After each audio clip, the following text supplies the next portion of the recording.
Pemirsa, apa kabar? Saya Lili Suryati akan membawakan Warta Berita PTS tanggal 21 Juni.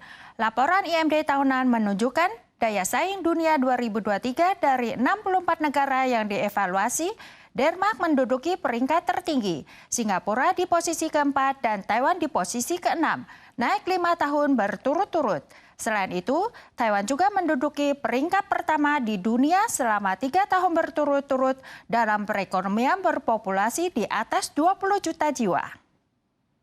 Peringkat daya saing dunia Taiwan kembali meningkat. IMD merilis laporan tahunan daya saing dunia 2023. Di antara 64 negara yang dievaluasi, Taiwan berada di peringkat 6. Posisi keseluruhan telah meningkat selama 5 tahun berturut-turut dan mencatat kinerja terbaik sejak 2012. Di antara perekonomian berpopulasi lebih dari 20 juta orang, Taiwan menempati posisi pertama di dunia selama 3 tahun berturut-turut. Di antara 4 indikator utama, efisiensi pemerintah Taiwan naik 2 tingkat ke posisi 6 di dunia. Efisiensi perusahaan naik dari tingkat ke-6 ke posisi 4.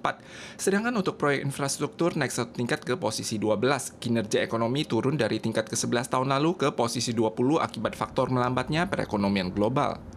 Pasar tenaga kerja juga merosot ke urutan 25, di antaranya indikator seperti PMA dan tenaga teknis tingkat tinggi asing merupakan aspek yang lemah. 造成台湾为什么很多的外籍人士不愿意来台湾工作一个最主要的原因，因为你的待遇实在太低了。而这个部分，我觉得可能是企业本身你自己要去解决这个问题。 Masalah kekurangan tenaga kerja di Taiwan sudah ada sejak dulu, walau pemerintah semakin melonggarkan peraturan kerja dan tempat tinggal bagi tenaga profesional asing, serta mengoptimalkan hak dan kepentingan terkait seperti perpajakan dan jaminan sosial, upah rendah jangka panjang yang tidak kompetitif tetap akan menyebabkan efek eliminasi tenaga berbakat. Kasus pemberian obat di TK Kota New Taipei menegangkan pemerintah setempat. Kelas kursus di Kabupaten Yilan dilaporkan juga menyuapi Ritalin level 3 kepada siswa, berharap meningkatkan daya konsentrasi. Setelah diinvestigasi dan telah dikonfirmasi, kelas kursus tersebut diperintahkan untuk segera menghentikan pendaftaran dan kantor kejaksaan sedang menyelidiki asal-usul obat tersebut. Sebuah kursus di Kabupaten Yilan dikabarkan menyuapi siswa Ritalin untuk meningkatkan daya konsentrasi di kelas. Ini termasuk obat level 3 yang dikontrol dan merupakan obat yang biasa digunakan untuk mengobati anak hiperaktif yang kesulitan berkonsentrasi. Penggunaannya harus melewati persetujuan dokter. Staf kursus yang tidak memiliki kualifikasi medis menjejalkan obat tanpa izin orang tua mereka yang telah melanggar UU Kedokteran.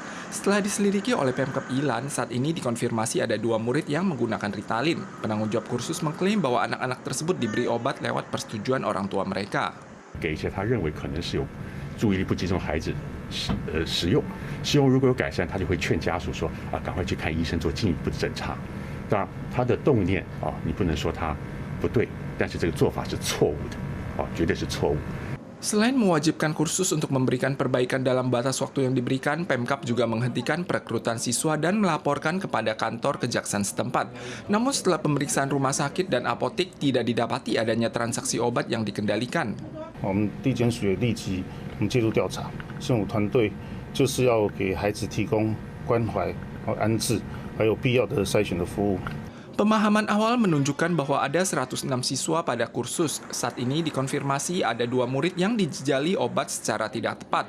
Satu berusia 8 tahun dan yang lainnya berusia 10 tahun. Pemkab mengatakan jika orang tua sanksi, Dinas Kesehatan telah berkoordinasi dengan beberapa fasilitas kesehatan yang menyediakan layanan konseling dan screening. Untuk meningkatkan kapasitas pengangkutan jalur Wenhu MRT Taipei, sewaktu jam sibuk, MRT Taipei akan memodifikasi kursi kuning model Matra di gerbong kedua dan 3. Dan diperkirakan setelah ditransformasi, jumlah penumpang akan meningkat dari 400 menjadi 420. Untuk meningkatkan kapasitas transportasi pada jam kerja, MRT Taipei telah menyelesaikan transformasi ruang 6 kereta Matra. Dari 4 gerbang dipilih gerbang kedua dan ketiga yang lebih padat penumpang. Rak bagasi dan bangku Matra dicopot dan menambah pegangan tangan untuk menjamin keamanan penumpang berdiri. Sedangkan untuk gerbang 1 dan 4 jumlah kursi tidak berubah. Saat ini terdapat 2 jenis bangku pada kereta api MRT jalur Wenhu, yaitu kursi kuning Matra dan kursi biru Bombardier. Kali ini model dengan kursi kuning dipilih untuk operasi uji coba dan efek peningkatan lalu lintas akan dievaluasi setelah setengah tahun beroperasi. Banyak warga membersihkan rumah sebelum acara Pehcun. Namun di Hualien banyak kasus warga menggunakan cairan pemutih dan asam klorida sebagai cairan pembersih, mengalami kesulitan bernapas dan dilarikan ke UGD. Dokter mengatakan menambahkan asam klorida ke cairan pemutih akan menghasilkan klorin. Jika dihirup dalam jumlah besar akan menyebabkan gejala sesak napas. Warga diharap hati-hati. Warga di Hualien menggunakan pemutih dan asam klorida untuk membersihkan kamar mandi sambil membersihkan rumah. Akibatnya kedua cairan tersebut menyatu dan menyebabkan bau menyengat. Setelah terhirup, warga dikirim ke rumah sakit untuk perawatan darurat karena kesulitan bernafas dan hasil diagnosisnya adalah keracunan klorin. 主要是这2个礼拜就发现有比较多一些，大概有5到10名吧。过去几乎很少在平日这一阵子可能确诊过后。 他就想要做一个比较大的清扫，这样。 Pasien menyampaikan asam klorida dan pemutih dapat membersihkan noda air seni dan mensterilkan lingkungan. Namun guru kimia menjelaskan bahwa kombinasi kedua cairan tersebut tidak lebih sempurna. Untuk menghindari klorin, yang terbaik adalah semua deterjen digunakan secara terpisah. Untungnya setelah dikirim ke rumah sakit tidak ada kasus fatal. Dokter mengingatkan warga bahwa jika mata perih, sesak napas, atau batuk terus-menerusan menggunakan pembersih, kemungkinan besar adalah keracunan klorin. Segera tinggalkan ruangan, bilas mata, kulit, dan area yang terekspos, dan segera pergi berobat. Festival Balon Udara Panas Taitung dibuka per tanggal 30 Juni. Tahun ini akan berlangsung 60 hari. Quilten Hall Taitung investasi $8 juta Taiwan untuk menciptakan balon udara berbentuk matsu pertama di dunia dan diluncurkan dini hari ini di Luye, Kautai.